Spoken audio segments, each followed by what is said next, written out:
Well, hello, that's me again. Today is August 29th, 2023. It is Tuesday, and I'm finally back home on my home turf, and America is my home, and in the lovely state of Washington, and I'm finally looking at my mountains and feel the ocean, and I cannot live without it. But since I've been on some adventure for the last 3 weeks plus, there will be a lot to talk about. So this is my first video which I'm making after the return. We just flew in yesterday, and obviously we're suffering from the jet lag, as you might expect. So don't expect high energy from me, but I mean, I'll try to do what I can do. But before I go, I want to show you something. This was the gift which was given to me. As you can see yourself, this gift is made out of the bullets and the 30 mm shell. It's called Donetsk rose. Donetsk actually is known as the city of roses, and guess what? Primarily, for the last 8 years, the roses which have been sent there by armed forces of Ukraine indiscriminately and obviously under the guidance and command of their Western curators, primarily from Washington, but from London too. These were that type of things which were killing, as you might expect, it, primarily civilian population. But hey, that's what they do for living. But here I am, and I want to discuss it a little bit. And I will start without procrastination, discussing this thing. Suddenly, the Bild, it's one of the Germany's tabloids, but it's not only making rounds in the Bild. They write about the Chancellor, Mr. Scholz, Mr. Sausage, Chancellor conversation with Kremlin chief after the outbreak of war. What particularly tormented Scholz after his Putin's phone call. And this is now making the rounds, but this is absolutely crucial thing about making the rounds as a result of this conversation between Scholz and Macron, by the way, and of course conversations between Macron and Scholz after talking to Putin is what was given as summary both in Bild and of course in RT. And here what RT summarizes from Bild, by the way, and so it's not like I'm, giving you some interpretations. We can talk about this quotes from this conversation and the fact that they affirm to each other, both Scholz and Macron, when speaking to each other, that they heard pretty much the same thing. And this is what is highlighted in yellow. It is not getting any better, Scholz reportedly told Macron during that conversation. Something bothers me more than the talks. Putin doesn't complain about the sanctions at all. I don't know if he did that in conversation with you, but he didn't even mention the sanctions, he remarked. Well, guess what? Macron told him that he didn't mention sanctions either to him. And these two guys are obviously they're very proud products of the basically fraudulent system of the Western economic and political science and banking education. They still cannot wrap their brains around why Putin is not complaining about sanctions. Well, I just came back from this, country which was supposed to be ruined by sanctions. And let me put it this way. You cannot break this bridge, its abyss. It's not just lack of understanding. It just, affirms basically what I was writing for years now. And these are not people who are capable to wrap their brains around because they are uneducated and uncultured. They don't know anything about Russia. And yes, let me put it this way. If you look at modern Russian cities, for example, which I was in, well, actually I was more than two of them, but primarily Moscow and St. Petersburg, guys don't even try to compare any European capital, let alone a European average city, to those two places because they just overwhelmed with the quality and scale and cleanness primarily. That there are some bad places, as you would expect in any city in the world, but Moscow just makes Paris look like a, well, actually it stinks, I I know this for sure. After we spoke to Pepe Escobar, he confirmed to me that Paris is just basically a crap hole today. So those people don't understand that sanctions have been pretty much a blessing in disguise for Russia, because they finally kicked Russia in the high gear. And for people who have been products of the so-called education from all those elite schools, be them Oxford, be them Sorbonne, be them whatever you have, the university in Göttingen, whatever. So, and they studied all those humanities. They studied nothing. They do not understand how the modern world works. And of course, when you have people like von der Leyen, who still thinks that Russian high-tech equipment operates on the microchips from the washing machines, so what do you expect? And I will be discussing it down the road. Today's kind of, the first video after I returned. But this does make round this conversation between Scholz and Macron, and they are absolutely stunned by the fact why Russians are not complaining about sanctions.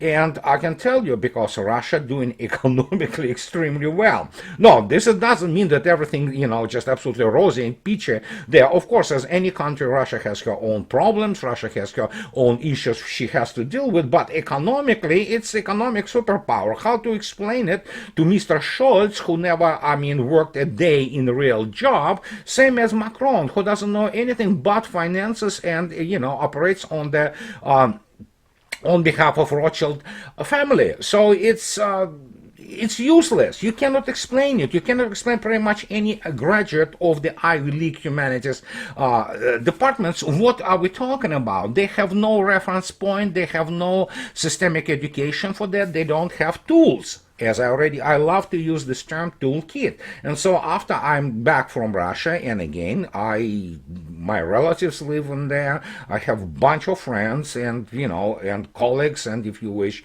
So, and when you begin to talk about, they look at the West and they laugh. Again, as I already stated, I never in my life encountered so much condescension and contempt towards the West. They look at them as retards, basically, so, and when it's difficult to explain how Russia feels those basically places or sectors of economy which allegedly have been left by those brands, so to speak, while many of them do not want to leave. You go in anywhere in Russia and guess what you see the first? It's actually Burger King. Burger King, you wouldn't use, I don't know what kind of hydraulic, equipment you need to take the Burger King out of Russia. They just not living. They're not living this market. Same goes for the KFC. Obviously, we went for the sake of the experiment. We went to the what is called Вкусная точка, which is, tastes good period, which is, of course, the former McDonald's. Well, let me put it this way. It's some iteration of McDonald's. It's crappy, but you know what? McDonald's never was a high-end restaurant to start with. But if you worry about all those brands or producing consumer goods, most of it are rags, which are made in China anyway. So nobody cares who stays there. Russian companies jump in immediately. They capture this market. They're Turkish, who are very happy of doing this too. And guess what? Many of those brands, as you might expect it, and you can see it all over internet, all over YouTube, especially with the Americans, Westerners in general, who report on that from Russian cities. No, pretty much everybody stayed there under different brands. They rebranded themselves and it's there. The food stores don't show them in the United States, especially something like Globus can give the cognitive dissonance to some State Department big honcho, because they still do not understand what is this all about. And of course they do not understand what is the modern war is, what modern industry is, so you cannot explain it to them. And that brings us to my dear friend Larry Johnson, who actually wrote a piece about that why are retired American generals so consistently wrong? Well, Larry points out extremely well about number of the reasons for example, why Mr. King or Mr. Petraeus wouldn't be allowed to command a battalion in Russian armed forces, because I am on record, I'm running the fourth book on that, America essentially doesn't have any more the strategic intelligence and especially strategic forecasting. Basically everything United States today, all its institutions and think tanks forecast is garbage basically. They wouldn't find their own ass with their two hands in the brightly lit room. And as I already stated, this is the cadre problem. This is the problem of the professionalism of people who do not understand what they are dealing with. And that is why they run the United States into the ground, and now they still cannot figure out why Russians stand in the same lines in the special military operations where they stand, and now they begin to panic. And when you look at the butcher's bill for today, I believe, yes, it's today, aggregate for August, you look at 20,770 killed armed forces of Ukraine troops, including actually very many foreign mercenaries, and actually TASS, Russian major news outlet, today reported there have been number of the Polish mercenaries captured together with other POWs. So as you can see yourself, the slaughter continues, and that is why I don't even need to go and elaborate on this, because I'm really tired actually constantly responding to such requests as, oh, can you debunk this idiot, or can you debunk the other one? I do not debunk amateurs. I'm in the debunking of professionals, because I'm professional myself and I'm professional at what I do. And I cannot constantly concentrate on debunking some guy who, nothing wrong with being enlisted, for example, and those people who ask me to do this, they know what I'm talking about. But unless you are a cadre officer, unless you went through the serious academic and service you have service history, which involves some operational issues, and well, then I don't know what I'm gonna tell you about this. I'm not interested in debunking those people. They know how to maybe explode something, or shoot RPG, or throw the grenade, which is fine, you know, or maybe they even know how to command the squad. They will not understand, however, how the brigades operate on the operation, basically, and how they interact on the which is operational level, let alone when you're talking about tactical operational formations such as divisions, and let alone how the staffs work and how you write those proverbial field manuals, and of course doctrines. And that is why Larry asks a correct question: what's wrong with those American generals? Well, what's wrong with those American generals is the fact that they never fought anything like this, and they never saw anything like this, and they have been taught all the wrong lessons. And again, a United States military doesn't know the real history of the World War II. And I'm talking about, I'm using here the broad brush, so to speak, because, yeah, they don't. With a few exceptions of the scale of people and historians, for example, like David Glantz and Jonathan House, which make, a U.S. Army and their military thought proud, generally, when you look at this, people still do not understand. They begin to draw the parallels, which I'm always against, and, I'm constantly on record that you need to be very cautious when drawing parallels with the World War II. So, and especially when drawing it, you need to know what is behind one or the other operation or major battle, such as Battle of Kursk, but such as, Stalingrad, such as Bagration, such as all those famous other 10 Stalin's strikes, which were major offensive operations. You need to explain to people that, for example, how about you getting the history and your facts right? You cannot do this with American and, for example, primarily Western Academy. They are that uncultured, and they are that into the business of rewriting the history. It's like, as I already stated many times, and I use this example many times, is the issue with the Kursk battle, when the Das Reich and Leibstandart SS divisions have been transferred, allegedly because Americans and allies landed in Sicily. Had nothing to do with that, actually, in reality. It had everything to do with the Russians attacking and launching another offensive operation in the Meuse front, and that is why the Wehrmacht started to transfer reserves there. But when you have things which are thought that because allies landed in Sicily and landed like some whatever tens of thousands of people, and you look at the 2.5 million people involved in the Battle of Kursk and another 2 million involved elsewhere in the Eastern Front. So you begin to understand that basically when you do not have this connection, when you cannot basically trace your causality, cause and effect, and you do not understand them, what do you expect? And when it's the same thing, as I already stated many times, and you remember me mentioning Lieutenant General Klokotov and his very competent opinion about U.S. and allies' war on Iraq, Gulf War. I mean, there's nothing to study really, it's just except for the technical parameters of the smart munitions and scale of things which are happening right now and the slaughter of the armed forces of Ukraine is just unbelievable. But again, those people, those generals, they do not have background on that. So they might talk about multi-domain operations, used all those, big words and terminology, and maybe some of them can actually count a little bit. But other than that, they do not understand really what is happening because they do not understand what Russia is. And when you taught what Russia is by shysters, which are constantly present in American mainstream media, what do you expect? There you go. You live in this false virtual world, and I already spoke about it many times. And that brings us to this other thing, which is very important. I wrote about it, and I quoted American Marine Corps Captain Joshua Waddell from his famous article, and here's this article, which how it appeared. It's very difficult to find it now, original from the where it was originally published in the Marine Corps Times.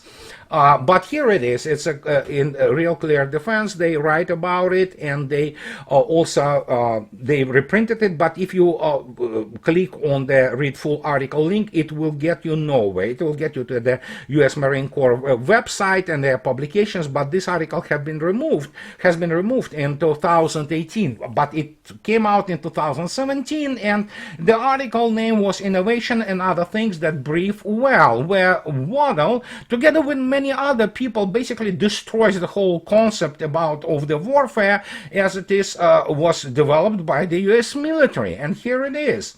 It's from my book. I quote him directly, and this is what he writes: judging military capability by the metric of defense expenditures is a false equivalency. All that matters are raw quantifiable capabilities and measures of effectiveness. For example, a multi-billion-dollar aircraft carrier can be bested by a few $1 million in the form of a swarming missile barrage of a small unmanned aircraft system, UAS, capable of rendering its flight deck unusable, does not retain its dollar value in real terms. And that's what is this all about. When you build war around the Wall Street accounting, which is basically cooking books, and when you still believe that America is the second something that the first economy in the world, which it is not anymore. So, what do you expect? You will not understand how things work and why, for example, Russians never invested in the aircraft carriers big time, but they invested in the submarines and they invested in the hypersonic weapons. And now they invested in the air defense systems, which successfully intercept those hypersonic weapons, which, for example, NATO doesn't have, and who knows when it will have it. I heard this story about Dark Shadow, which is, remember Trump's super pooper hypersonic missile, which gonna reach, Moscow in 5 minutes? So, well, let's wait and see. And it's been already 2 years as they prepare to launch this missile, and still not much. They promise, but who knows?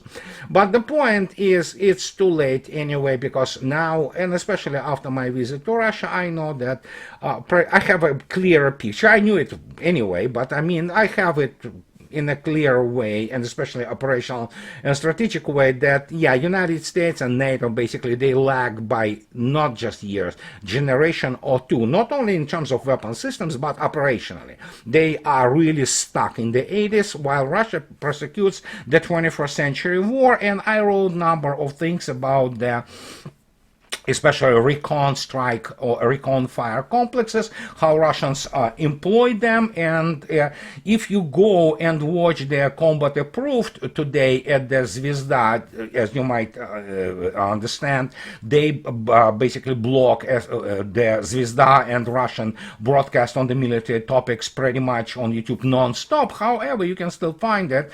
And when you look at the results and the scale and the scope of the Russian army 2023 military technology demonstration, it's mind-boggling, believe me. And some things which there have been shown only in the, for the pretty much classified for people, for your eyes only.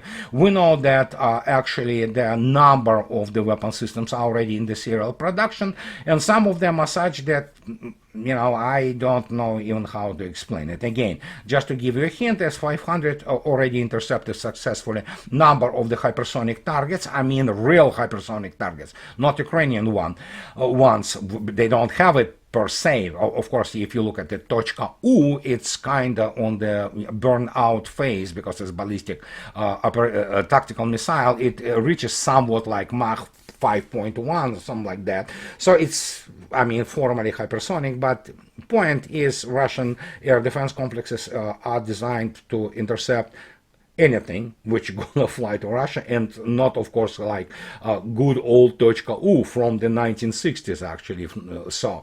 And when you look at this, you begin to scratch your head and you begin to understand why Joshua Waddell and what he wrote has such a impact, and it's so relevant today. And when you look at, again, look back at sanctions, here is it's in Russian. I didn't translate it deliberately in the English.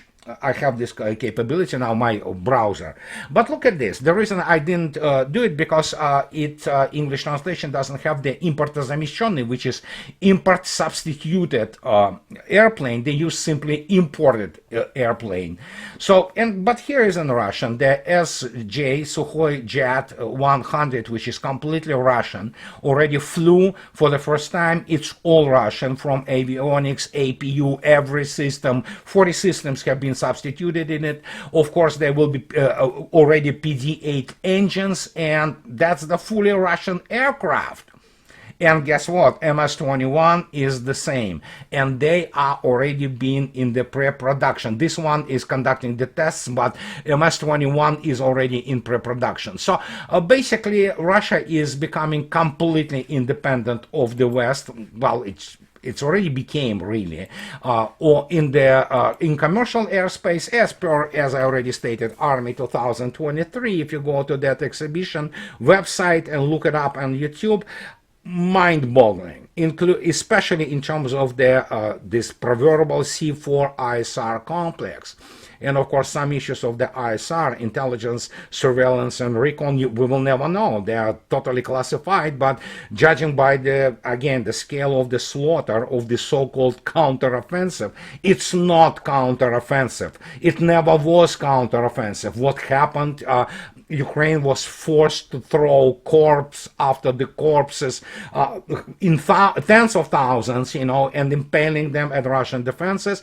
And as you may have known already, that this issue of the Rabotina battle, they concentrated 60,000 people around this hamlet, which used to have the population of 480 people, and they still cannot capture it. So, but it doesn't matter even if they capture it, it doesn't exist physically. This thing, hamlet, doesn't exist. It's completely destroyed, and they still cannot penetrate the southern part of it.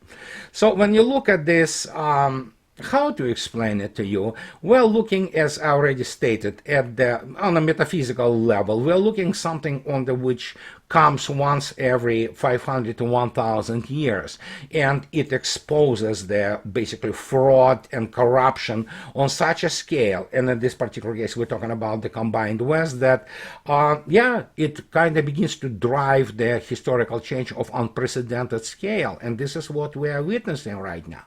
But this was kind of my first kind of summary after I came back from Russia and Finland. And so don't judge me too harshly, because I'm still kind of suffering, not suffering really, I'm enjoying it actually, but jet lag, hits you hard. And but it is what it is. So, and this is, I just kind of making my point that I'm back. At the station. So, and I'm doing my video, and as always, those who like what I do, please subscribe to my channel, and those who can afford, please support me on my Patreon or buy me a coffee on too. I would really appreciate this, because that allows me to continue to do what I'm doing. And this is it for today, guys. Have the nice rest of your week, and I'll talk to you later, because now I'm back home. All the best for you guys. Bye bye.